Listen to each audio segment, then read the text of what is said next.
are in the studio with that part of the story right now. Queen City News anchor Derek Dellinger continues our coverage tonight. And Derek, this has caused some fallout for Mecklenburg County Traffic Court, but not in the way people might think, right?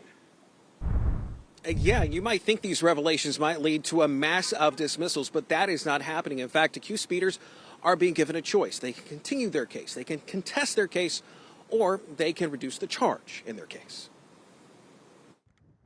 Behind the doors of the Mecklenburg County Courthouse, there was an acknowledgement of the radar certification problems. Cameras were not allowed in court, but we looked in on the cases.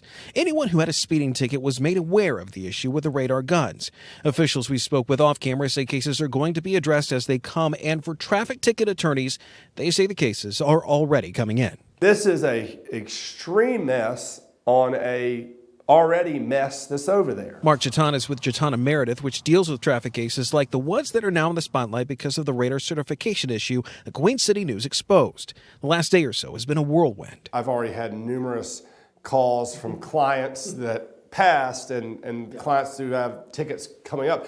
Hey, did you see this? You're on top of this. Jatan says dismissals may likely not be the end result of the issues because officer observations are taken into account, possibly even dashcam video.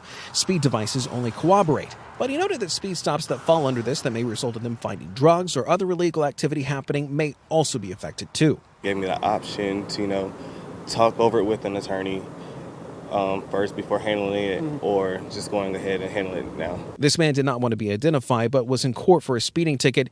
He knew about the issue, but he was ready to pay and move on. I'll take what I can get as far as the improper equipment. I'm kind of glad about the situation.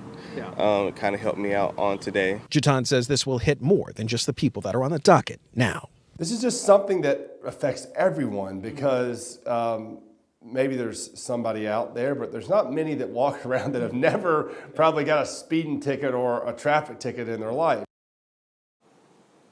You may be wondering if you have an old traffic ticket, if you can possibly get it reconsidered. Well, we asked Jatan about that. He told us that you can file a motion for appropriate relief, but he added everything in this story is still in its very early stages, and so there is no word yet on how everything will play out.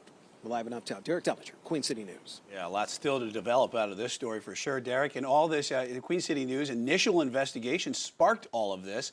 You can find every angle of our coverage that exposed this radar problem on our website at qcnews.com.